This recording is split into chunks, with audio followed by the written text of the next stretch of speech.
எப்பொழுதுமே நம்ம பெண்களை பொறுத்த வரைக்கும் நிர்வாக வல்மர்அத்து ராயியத்துன் ஃபீ பைத்தி ஜௌஜிஹா வ ஹிய மஸ்ஊலத்துன். நான் இதுக்கு பின்னால சொல்லக்கூடிய எல்லாத்துக்கும் இது பொருந்தும். பெண் தன் வீட்டில் நிர்வாகி, வீட்டில் பெண்கள் நிர்வாகி அப்படின்னு சொல்றது.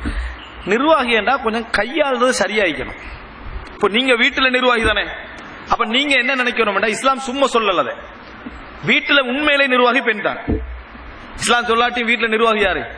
உண்மையிலே பெண் தான் நிர்வாகி. இஸ்லாம் அது உங்களுக்கு நிர்வாகத்தை தந்து நீங்க கேட்கப்படுதுன்னு சொல்லுது.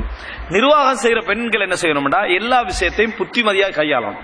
கணவன் தவறு விட்டால், கணவன் இந்த தாய் தந்தை விஷயத்துல தவறு விட்டாருண்டா, ஏதாவது ஒரு தலைகீழா சொன்னார்னு சொன்னால் பெண்கள் அணுக வேண்டிய சில முறைகள் உண்டு. பெண்கள் அணுக வேண்டிய முறைகள் உண்டு. ஒரு ஆணோடு நடக்கக்கூடிய முறைகள்ல உண்டுதான் ஒரு பெண் எப்பொழுதுமே கனிவான நடத்தை, உணர்வுபூர்வமான நடத்தை ஒரு ஆணை என்ன செய்யலாம், 90% என்ன செய்யலாம், ஒரு ஆண்ட விஷயத்துல செல்வாக்கு செலுத்தும். எப்பயுமே ஒரு ஆணுடைய விஷயத்தில் எது செல்வாக்கு செலுத்தும் சொன்னால் கனிவான நடத்தை, உணர்வுபூர்வமான நடத்தை செல்வாக்கு செலுத்தும். நீங்க மாற்றணும். பிழை செய்தால் பிழை என்று சொல்லணும், தவறு என்றா தவறு என்று சொல்லணும். அதை திருத்தணும் என்றதான நோக்கம், சொல்றது நோக்கம் இல்லையே. அப்ப நீங்க என்ன செய்யலாம் சொன்னால் உங்கள் சிந்தனையை சிறந்த முறையில யூஸ் பண்ணலாம். ஆனா நிறைய பெண்கள் என்ன செஞ்சிடறேன்னு சொன்னால் நல்ல அறிவாற்றல் இருந்தாலும் அதை கணவனுடைய தவறை உணர்த்து, இப்ப இந்த வகையில செஞ்சுட்டு போறது பிழை, இந்த மாதிரி என்ன செய்யக்கூடாது, கஷ்டப்படுத்த கூடாது என்று சொல்றத இன்னொரு டபுள் ஆக்குற மாதிரி தான் சொல்றது. அந்த பிரச்சனை இரட்டி பாக்குற மாதிரி என்ன செஞ்சிருவாங்க, சொல்லிடுவாங்க. இத ரசூல் ஸல்லல்லாஹு அலைஹி வஸல்லம் கண்டிச்சிக்கிறாங்க. இத ரசூல் ஸல்லல்லாஹு அலைஹி வஸல்லம் அவர்கள் கண்டிச்சிருக்கிறாங்க. புத்தி கூர்மை யூஸ் பண்ணலாம். ஒரே ஒரு செய்தி உங்களுக்கு தெரியும், உம்மு சலமா ரலியல்லாஹு அன்ஹா ரசூலுல்லாஹி ஸல்லல்லாஹு அலைஹி வஸல்லம் அந்த ஹுதைபியால வச்சு, அதாவது உம்ராவுக்கு வராங்க. உம்ராவுக்கு வந்த டைம்ல அந்த மக்கத்து காஃபிர்கள் தடுத்துட்டாங்க. அப்ப ரசூல் அங்க சொல்றாங்க, இந்த இடத்துல ஒட்டகத்தை அறுத்து விடுங்கள், முடிய மலிச்சிருங்க, அப்படி இங்கே செய்ய மாட்டாங்க, மக்காக்குள்ள நுழைய முந்தைய செய்ய மாட்டாது. எப்படி இருக்கீங்க, ஒரு இடத்துல வச்சு மக்காக்குனுடைய ஜித்தால வச்சு நீங்க முடிய என்ன செய்ய சோட் பண்ணி இங்கே குர்பானி கொடுப்போம்னா மனசு வருமா, இவ்வளவு கஷ்டப்பட்டு உம்ராவுக்கு வந்தீங்க இங்கே செய்ய சொல்றாங்கன்னு சொல்லி அவங்களுக்கு ஒரு இதா இருந்துச்சு. ரசூலுல்லாஹ் கோவம் வந்துச்சு. கிட்டத்தட்ட 1000 பேர் நேரம் உம்மு சல்மா ரலியல்லாஹு அன்ஹா டென்ட்டுக்குள்ள வராங்க. ரசூலுல்லாஹ் கோவத்தோட, என்ன மக்கள் நான் சொன்னா எதுவுமே செய்யறாங்க இல்ல அப்படின்னாங்க. பெண்களுக்கு நல்ல அறிவாற்றல் இருக்கும். ஆனா அந்த உணர்வு என்று வந்த உடனே என்ன செஞ்சிருவாங்கன்னு சொன்னால் இது இயல்பான ஒரு விஷயம். அந்த உணர்வுக்கு தான் ஃபர்ஸ்ட் இடம் கொடுப்பாங்க. அவங்களுக்கு தெரியும் என்ன மகனும் தவறு செய்வாங்கன்னு தெரியும். ஆனா உம்மா இவன் என்ன செஞ்ச எனக்கு அடிச்சுட்டான் அப்படின்னு சொன்னான்னு வைங்களே, அதானே என் புள்ள ஒரு மாதிரி ஃபர்ஸ்ட்டுக்கு அடிச்சிருக்காது, என் புள்ள என்ன செய்யாது ஒரு நாள் ஃபர்ஸ்ட்டுக்கு நல்லா தெரியும், வீட்டுல பண்ற அத்தனை கூத்தும் தெரியும் அவனை பத்தி. ஆனா தண்ட மகனுக்கு சார்பான சிந்தனை தான் ஒரு பெண்ணுக்கு எப்ப என்ன செய்யும் தெரியும். ஒரு நாள் வாப்பா சொல்லுவார், எப்படி இவன் தான் ஏதோ செஞ்சுட்டு வந்திருக்கிறான், மூஞ்ச பார்த்து அவளுங்க உங்களுக்கு எப்ப பிள்ளைய குறை காண்றதா எனது மனசு, அவனை பார்த்து அவன் அப்படி செய்யறவன், அவன் வீட்டுல பண்ற சவுண்ட் தெரியும் தானே, இதான் சண்டை நடக்குதா இல்லையா. ஒவ்வொரு வீட்டுல கட்டைசில புள்ளைக்காண்டி வாடி போடி இந்த சண்டை வரைக்கும் போய் எங்கேயோ போய் நிற்கும். ஆனா அந்த பெண் அந்த புள்ளைக்கு சார்பா தான் இருப்பான். அல்லாஹ் தஆலா அது ஒரு நலவுக்காக கொடுத்திக்கிறான். அந்த உணர்வை அல்லாஹ் தஆலா எதுக்கு கொடுத்திக்கிறான், ஒரு நலவுக்காக கொடுத்திருக்கிறான். அதாவது இந்த குடும்பத்தை அணைச்சி, கணவன் அணைச்சி, அந்த குடும்பத்தை எல்லாம் சேர்த்து போகக்கூடிய ஒரு பாச உணர்வு தான் அது.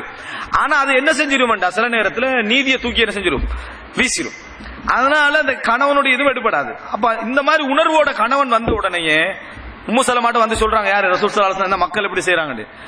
பெண்கள் பொதுவாக எப்படி பேசுவாங்க தெரியும், அந்த நேரத்துல நீங்களும் இவங்களை நம்பி வந்தீங்களே, நீங்களும் இவங்களை நம்பி மக்கா வரைக்கும் வந்துட்டீங்க பாத்தீங்களா, ஒரு வார்த்தையை கேட்கிறாங்களா, இதுக்குதான் ஒன்றைக்கே படிச்சு சொன்னா இந்த குரூப்போட சேராதீங்க, இன்னும் கொஞ்சம் டபுள் ஆக்கி விடுற பிரச்சனை.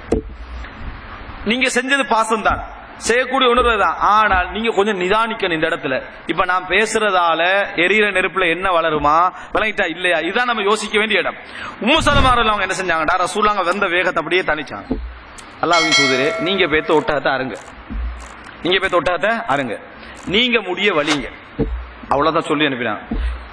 ஒரு ஆட்சி தலைவர் ரசூல் ஸல்லல்லாஹு அலைஹி வஸல்லம் அவங்களுக்கு ஒரு அட்வைஸ் பண்ணி அனுப்புறாங்க. யாரு, உம்மு சலமா ரலியல்லாஹு. உம்மு சலமா யாரு தெரியுமா ரலியல்லாஹு அன்ஹா, ரசூலுல்லாஹ் திருமணம் முடிக்க பேசினோடனே சொன்னாங்க, நான் கொஞ்சம் ரோசக்காரி, அதனால என்னை முடிக்க வேணாம், என்ன முடிக்க வேண்டாம், கொஞ்சம் ரோசம் எனக்கு என்ன செய்யும் கூடுதலா வரும் அப்படின்னு அவர் ரசூலுல்லாஹ் சொன்னாங்க. உங்களோட ரோசத்தை குறைக்க நான் அல்லாஹ்ட்ட என்ன செய்றேன், துஆ கேட்கிறேன்னு சொல்லி தான் ரசூலுல்லாஹ் திருமணம் முடிச்சாங்க. அந்த உம்மு சலமா ரலியல்லாஹு தான் அட்வைஸ் பண்றாங்க, நீங்க போய் அருங்க, நீங்க போய் மொட்டை அடிங்க, மக்கள் செய்வாங்க. ரசூலுல்லாஹ் போனாங்க, நேர ஒட்டகத்தை அறுத்தாங்க, அவங்களோட ஒட்டகத்தை ரசூலுல்லாஹ் அறுத்தாங்க, அவங்களோட முடிய வலிச்சாங்க. பார்த்து கொடுத்த சஹாபாக்கள் எல்லாம் ரசூலுல்லாஹ் செஞ்சிட்டாங்கன்னு எல்லாரும் என்ன செஞ்சாங்க. அப்ப உம்மு சலமா யோசிச்சு என்னடா, இவங்க ரசூல் ஸல்லல்லாஹு அலைஹி வஸல்லம் சொன்னா செய்யாம இருக்கிறவங்க அல்ல, அதை முதல்ல விளங்கினாங்க. ரசூல் ஸல்லல்லாஹு அலைஹி சொன்னா செய்யாம இருக்கிறவங்க அல்ல, அவங்களுக்கு செய்யலாம் இருந்த என்னடா, ரசூலுல்லாஹ் செய்யாம இருக்கிறாங்களே, மற்றவங்களுக்கு எல்லாம் செய்ய சொல்ற ரசூலுல்லாஹ் செய்யல. அது எப்படி என்ன மாதிரி அவங்க இருந்தாங்க. எனவே அதுக்கு வழிகாட்டினாங்க, நடந்துட்டு. எனவே நாங்க எப்பயும் மனதில் வச்சுக்கொள்ள வேண்டிய ஒரு பிரதானமான ஒரு அம்சம், அதாவது அநீதி என்ற அமைப்பில் உங்களுக்கு எதுவும் விளங்கிட்டேன்னு சொன்னால், கணவனிடத்துல ஒரு நாள் 2 நாள் 3 நாள் இங்கிதமாக அதை எடுத்து சொல்லக்கூடிய பண்பாட்டை நம்ம உருவாக்கினோம் என்று சொன்னால், ஒரு 75% குடும்பங்கள்ல இது வேலை செய்யும். ஒரு கணவனை எடுத்துக்கிட்டா 90% இங்கிதமாக நடந்து அது எடுபடும். 10% 25% சில பிரச்சனைகள் இருக்கத்தான் செய்யும். அது நம்ம எக்ஸப்ஷனல், விதிவிலக்கு. ஆனால் பொதுவாக இது என்ன செய்யும், அதாவது சக்சஸ் ஆகக்கூடிய ஒரு விஷயம் என்பதை நம்ம ஆரம்பமாக என்ன செய்ய வேண்டும், தெரிந்து கொள்ள வேண்டும். இதைவிட கொஞ்சம் நான் விரிவாக சட்டங்களோடு நான் சொன்ன தலைப்பில் என்ன செஞ்சுக்கிறேன், பேசிக்கிறேன். நீங்க அதில் பார்த்துக்கலாம்.